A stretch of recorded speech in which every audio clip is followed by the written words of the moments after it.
اللہ سچا، اللہ نے جو دین بھیجا وہ دین بھی سچا، جو فرشتہ یہ دین لے کر آیا جبرائیل امین وہ فرشتہ بھی سچا، جس ہستی پر یہ دین نازل ہوا محمد عربی صلی اللہ علیہ وسلم وہ بھی سچے۔ جب یہ سارے سچے ہیں تو ان کے ساتھ ایک جھوٹے کا رشتہ کیسے قائم ہو سکتا ہے؟ اس حضرت انسان سے، نبی صلی اللہ علیہ وسلم کی اس امت سے، مجھ سے اور آپ سے ہر گناہ کی توقع کی جا سکتی ہے۔ مومن سے ہر گناہ کا صدور ہو سکتا ہے، زنا بھی ہو سکتا ہے، قتل بھی ہو سکتا ہے، شراب بھی پی جا سکتی ہے، ان گناہوں کا صدور ممکن ہے۔ لیکن اس مومن کے بارے میں، کلمہ پڑھنے والے کے بارے میں جب پوچھا گیا کہ کیا مومن جھوٹ بول سکتا ہے، تو آقا دو جہاں نبی صلی اللہ علیہ وسلم نے فرمایا کہ نہیں، ایک مومن جھوٹ نہیں بول سکتا۔ اے مدینہ مسجد کے اندر بیٹھنے والوں، اے اسلام پورہ اور ان علاقوں سے آنے والوں، اے میرے مخلص دوستوں، رب کعبہ کی قسم میں یہاں بیٹھ کر ہر لفظ میں کوشش ہوتی ہے کہ میں اخلاص کے ساتھ ادا کروں۔ اس لفظ کو لے کے چلے جانا، ساری گفتگو یاد نہ رکھنا، امیر المومنین کے اس واقعے کو یاد رکھ لینا بس۔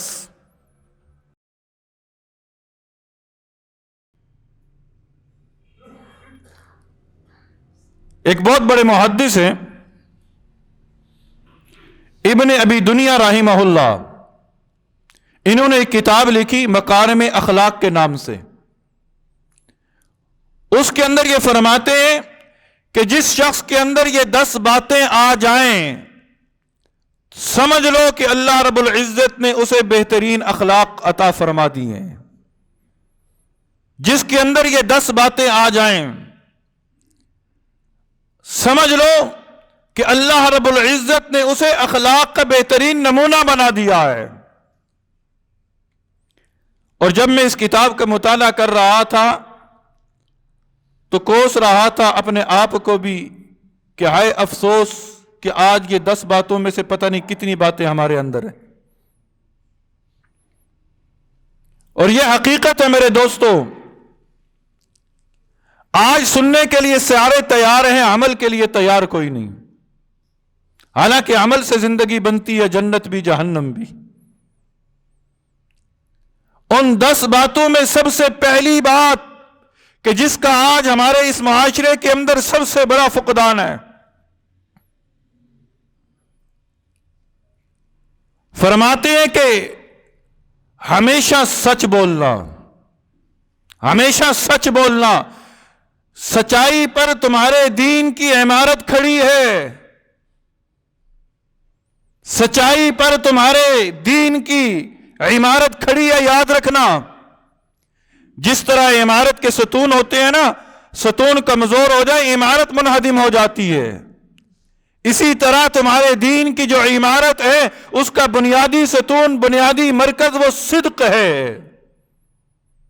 صدق، ایک لفظ ہے صدق، ایک لفظ ہے صدوق، اور ایک لفظ ہے صدیق۔ صدق کسے کہتے ہیں؟ صادق کسے کہتے ہیں؟ صادق جب بھی بولے سچ بولے، اسے کہتے ہیں صادق۔ اس کے اگلا درجہ ہے صدوق کا، کہ سچائی کے ساتھ وہ اپنے اعمال کے اندر بھی سچا ہو، وہ اپنے اعمال کے اندر بھی سچا ہو۔ وہ چوک چوراہے پر تبلیغ تو کرتا ہے کہ نیک بنو، وہ دکانوں پر بیٹھ کر، دفاتر کے اندر بیٹھ کر یا ممبروں پر بیٹھ کر وہ واعظ و نصیحت تو کرتا ہے کہ اللہ کے دین کو اپنا لو، لیکن جب وہ اپنے گھر کی 4 دیواری کے اندر داخل ہوتا ہے تو اپنے گھر میں وہ دین آنے نہیں دیتا۔ اس کے قول اور فعل کے اندر تضاد ہے۔ صدوق کہتے ہیں جو کہا اس پر عمل بھی کر کے دکھائے۔ جب صادق بھی بن گیا، صدوق بھی بن گیا، جب یہ 2 صفات آ جاتی ہیں تو رب تعالیٰ پھر اسے صدیق کا درجہ عطا فرما دیتے ہیں۔ صدیق کا درجہ عطا ہو جاتا ہے۔ وہ صادق بھی ہے، وہ صدوق بھی ہے۔ جب یہ 2 صفات اپنا لو گے، رب تعالیٰ صدیق کا درجہ عطا فرما دیں گے۔ اور یاد رکھنا، نبوت کے بعد جو سب سے بڑا درجہ ہے وہ کس کا ہے؟ وہ صدیق کا ہے، صدیق کا ہے۔ صدیق کہتے کسی ہیں جو بولتا ہے سچ بولتا ہے، جو کرتا ہے وہ اپنے بول کے مطابق کرتا ہے۔ آج ہم اپنا آپ دیکھ لیں کہ ہمارا شمار کس میں ہوتا ہے، ہمارا شمار کس میں ہوتا ہے۔ قرآن مجید فرقان حمید کے اندر ایک مقام پر ارشاد باری تعالیٰ ہے، وَمَن يُطِعِ الرَّسُولَ فَقَدْ أَطَاعَ اللَّهَ، جس نے رسول کی اطاعت کی اس نے اللہ کی اطاعت کی۔ اور نبی کریم صلی اللہ علیہ وسلم کا فرمان کیا ہے؟ الصدق ینجی والکذب یہلک، سچ میں نجات ہے، جھوٹ میں ہلاکت ہے۔ ہمارے تمام کے تمام اخلاقیات بعد میں ہے، سب سے پہلا اگر خلق ہے، سب سے پہلے اخلاقیات میں سے کوئی چیز ہے تو وہ صدق ہے۔ کیوں؟ اللہ سچا، اللہ نے جو دین بھیجا وہ دین بھی سچا، جو فرشتہ یہ دین لے کر آیا جبرائیل امین وہ فرشتہ بھی سچا، جس ہستی پر یہ دین نازل ہوا محمد عربی صلی اللہ علیہ وسلم وہ بھی سچے۔ جب یہ سارے سچے ہیں تو ان کے ساتھ ایک جھوٹے کا رشتہ کیسے قائم ہو سکتا ہے؟ ہم خود فیصلہ کریں۔ جب اللہ بھی سچا ہے، اللہ کا دین بھی سچا ہے، اللہ کے فرشتے بھی سچے ہیں، اللہ کے نبی بھی سچے ہیں، اور رب کہہ رہا ہے وَمَن يُطِعِ الرَّسُولَ فَقَدْ أَطَاعَ اللَّهَ، جس نے رسول کی اطاعت کی اس نے اللہ کی اطاعت کی، وہ تو سچے ہیں، سچے کے ساتھ جھوٹے کا رشتہ کیسے قائم ہو سکتا ہے؟ ان سچوں کے ساتھ رشتے کو قائم کرنے کے لیے ہمیں سچائی کا معاملہ اختیار کرنا ہوگا، سچ بولنا ہوگا، اس کی عادت ڈالنی ہوگی، اس کی عادت ڈالنی ہوگی۔ آج جھوٹ کو جھوٹ سمجھا ہی نہیں جا رہا، آج جھوٹ کو جھوٹ نہیں سمجھا جا رہا۔ ہم جھوٹ کے لیے بڑے بڑے لفظ ہم نے منتخب کر رکھے ہیں، بس یہ جھوٹ ہے، یہ جھوٹ ہے۔ کوئی کہے کہ بھئی میں نے آپ سے ملنا ہے، اگلا کہے کہ میں آپ سے کل ملوں گا، اور کل نہ ملے تو ہم کہتے ہیں کہ یہ جھوٹا ہے۔ کسی نے کسی کا قرض دینا ہے، آپ قرض کا مطالبہ کرتے ہیں، وہ شخص یہ کہتا ہے کہ میں کل قرض دوں گا، اور وہ کل آپ کو قرض نہیں دیتا، معاشرہ بھی کہتا ہے اسے جھوٹا ہے۔ میرے اور آپ کی نظر میں یہ جھوٹ ہے نا؟ آئیے شریعت محمدی سے پوچھتے ہیں، اس سے رہنمائی لیتے ہیں کہ جھوٹ کیا ہے، جھوٹ کیا ہے۔ ایک ماں اپنے بچہ اپنی طرف بلاتی ہے، حال یہ کہ بچہ رو رہا ہے، بچہ رو رہا ہے، وہ اسے چپ کروانے کے لیے ایسا ہیلا اختیار کرتی ہے کہ اپنی جھولی کو اٹھاتی ہے اور کہتی ہے کہ اے میرا بیٹا میری طرف آ، میں تجھے کھلونا دوں، میں تجھے کھلونا دوں۔ بچہ اس لالچ میں چپ ہوتا ہے اور ماں کی طرف لپکتا ہے اور آ کر دیکھتا ہے کہ ماں کی جھولی خالی ہے۔ شریعت کہتی ہے کہ اس ماں نے بھی یہ جھوٹ بولا ہے، یہ جھوٹ بولا ہے۔ آج موبائل کا دور ہے، ہم موبائل کا استعمال کرتے ہیں، ایک شخص کہتا ہے کہ میں آپ سے ملنا چاہتا ہوں، میں فلاں جگہ کھڑا ہوں، آپ اسے کہتے ہیں عرف عام کے اندر آپ وہاں کھڑے ہو، میں چند سیکنڈ میں پہنچتا ہوں۔ اگر وہ چند سیکنڈ میں پہنچ گیا تو پھر اس کا یہ قول سچ ہے، اور اگر یہ چند سیکنڈ میں نہ پہنچا تو اس نے بھی جھوٹ بولا۔ جھوٹ کا معاملہ کوئی اتنا جو ہے عام جو آسان نہیں ہے جسے ہم نے سمجھ رکھا ہے، جھوٹ کا معاملہ انتہائی نازک ہے۔ جب اس نے کہا کہ میں چند سیکنڈ میں پہنچتا ہوں، فرشتوں نے یہ الفاظ لکھ لیے، ما یلفظ من قول الا لدیہ رقیب عتید، جو بھی ہماری زبان سے لفظ نکلتے ہیں نا، فرشتے ان لفظوں کو لکھ رہے ہیں۔ یہ چند سیکنڈ کا جو میں نے بولا یہ فرشتوں نے لکھ لیا۔ اب آپ خود فیصلہ کریں کہ کل قیامت کے دن رب کی بارگاہ میں فرشتے جب میرا دفتر کھولیں گے، میرا رجسٹر کھولیں گے، تو میں رب کو کیا جواب دوں گا کہ میں نے چند سیکنڈ کیوں بولے تھے؟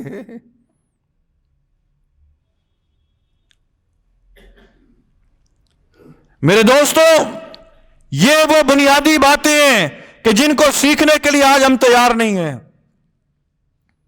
جس کی طرف ہم اپنی توجہ کو مبذول نہیں کر رہے۔ ہم کہتے ہیں حج پہ حج کر لیں، عمرے پہ عمرے کر لیں، صدقے پہ صدقے دے دیں، ہم لمبی لمبی داڑھی بھی رکھ لیں، امامے بھی باندھ لیں، لمبے لمبے کرتے بھی پہن لیں، ہاتھوں کے اندر تسبیح بھی ہو، ذکر و اذکار بھی ہو، لیکن یاد رکھنا اگر سچائی کا معاملہ نہیں ہے تو پھر ہم بالکل صفر ہیں۔ اس حضرت انسان سے، نبی صلی اللہ علیہ وسلم کی اس امت سے، مجھ سے اور آپ سے ہر گناہ کی توقع کی جا سکتی ہے۔ مومن سے ہر گناہ کا صدور ہو سکتا ہے، زنا بھی ہو سکتا ہے، قتل بھی ہو سکتا ہے، شراب بھی پی جا سکتی ہے، ان گناہوں کا صدور ممکن ہے۔ لیکن اس مومن کے بارے میں، کلمہ پڑھنے والے کے بارے میں جب پوچھا گیا کہ کیا مومن جھوٹ بول سکتا ہے، تو آقا دو جہاں نبی صلی اللہ علیہ وسلم نے فرمایا کہ نہیں، ایک مومن جھوٹ نہیں بول سکتا۔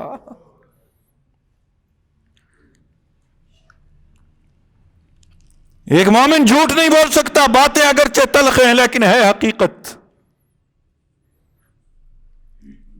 ہم سارے ہی ایک کشتی کے سوار ہیں۔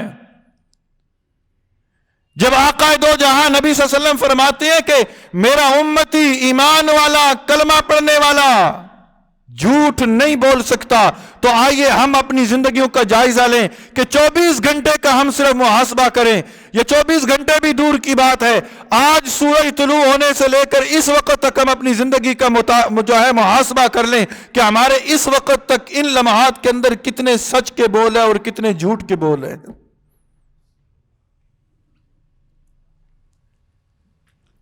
ایک بندہ جھوٹ بولتا ہے نا، ایک بندہ جھوٹ بولتا ہے، فرشتے میلوں دور بھاگ جاتے ہیں، اس سے میلوں دور بھاگ جاتے ہیں۔ جو قوم، جو معاشرہ جھوٹ بولتی ہے نا، چاہے وہ عوام ہے چاہے وہ حکمران ہے، رب تعالیٰ اس معاشرے پر اپنی رحمتوں کا نزول نہیں کرتا۔ صحابہ پر رحمتوں کا نزول کیوں ہوا؟ اولیاء کرام پر رب کی رحمتوں کا نزول کیوں ہوتا ہے؟ اللہ والوں پر رحمتوں کا نزول کیوں ہوتا ہے؟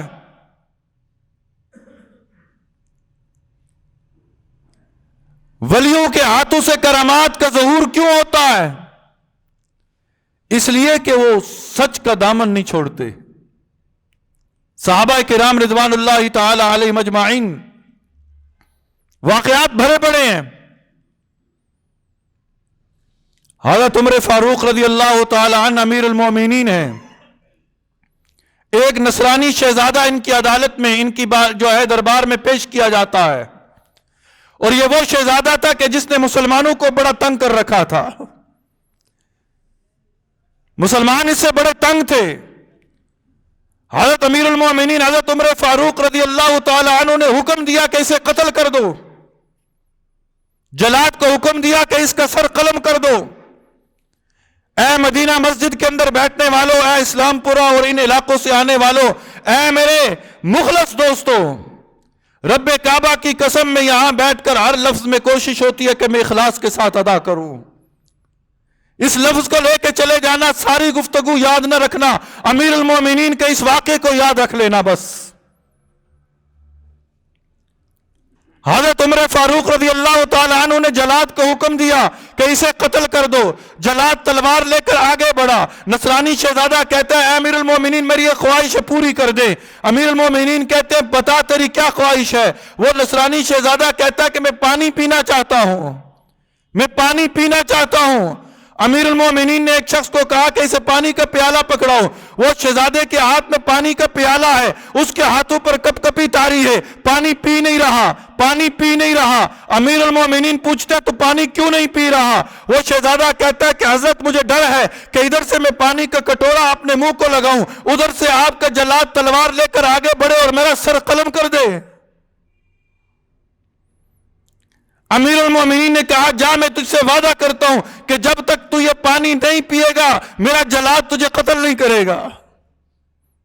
جا میں تجھے وعدہ کرتا ہوں تو پانی جب تک نہیں پیے گا جلاد قتل نہیں کرے گا۔ جب یہ بات اس نصرانی شہزادے نے سنی تو کٹورے کو زمین پہ پھینک دیا، پھینک دیا۔ امیر المومنین حیران ہے کہ تو نے یہ کیا کیوں؟ کہتا ہے کہ حضرت آپ لوگوں کے بارے میں سنا ہے کہ آپ جو کہتے ہیں وہ کرتے ہیں، آپ جو کہتے ہیں وہ کرتے ہیں، آپ اپنے کہے کے خلاف نہیں کہہ کر جاتے۔ حالانکہ عقل کا تقاضا یہ ہے کہ اس کو اسی وقت سر قلم کر دیا جاتا نا، لیکن امیر المومنین کی زبان سے لفظ نکل گیا کہ جب تک تو پانی نہیں پیے گا تجھے قتل نہیں کروں گا۔ اس نے پانی کو انڈیل دیا، کہا کہ حضرت میں نے پانی پیا نہیں، پانی تو زمین نے پی لیا، اب آپ اپنا حکم واپس لیں۔ امیر المومنین نے کہا کہ نہیں۔ صحابہ کھڑے ہو گئے، حضرت انس کھڑے ہو گئے، باقی صحابہ کھڑے ہو گئے، امیر المومنین آپ نے کہا تھا پورا کرنا پڑے گا۔ امیر المومنین نے کہا کہ ٹھیک ہے، میں نے جو کہا اسے میں پورا کرتا ہوں، اس کو آزاد کر دو۔ یہ کہنا تھا کہ وہ نصرانی شہزادہ کہتا ہے اب آزاد کہاں کرنا، ابھی تو غلام بننے کا وقت آیا ہے، میں کلمہ پڑھ کر مسلمان ہو رہا ہوں۔ آج ہم اپنے حالات دیکھ لیں، مانتے ہم نبی کو بھی ہے، مانتے ہم صحابہ کو بھی ہے، مانتے ہم اولیاء کرام کو بھی ہیں، لیکن ہمارے معاملات کیا ہیں؟ ہماری زبانوں سے سچ نکلتا ہے؟ جو بھی معاملات ہمارے گھروں کے ہیں، بازاروں کے ہیں، اور ہمارے مارکیٹوں کے ہیں، ہمارے ایوانوں کے ہیں، جھوٹ جھوٹ جھوٹ جھوٹ جھوٹ۔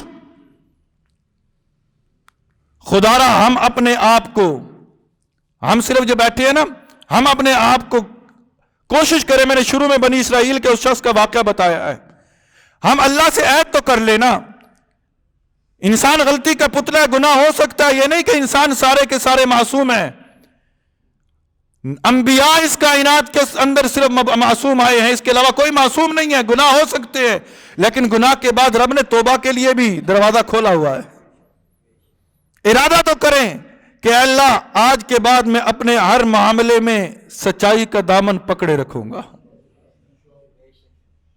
سب کہہ دیں انشاءاللہ، سچائی کا دامن میں نہیں چھوڑوں گا، سچائی کا معاملہ میں کرتا رہوں گا۔ اللہ کی قسم کھا کر کہتا ہوں، آپ اس ارادے سے نکلے، رب تعالی ہر کام کو آسان کرتا چلا جائے گا۔ شیخ عبد القادر جیلانی رحمہ اللہ نے ڈاکوں کے سامنے کہا تھا میں جھوٹ نہیں بولوں گا، میرے ہاں درہم و دینانیر ہیں، درہم و دینانیر ہیں میرے پاس، میں کیوں جھوٹ بولوں؟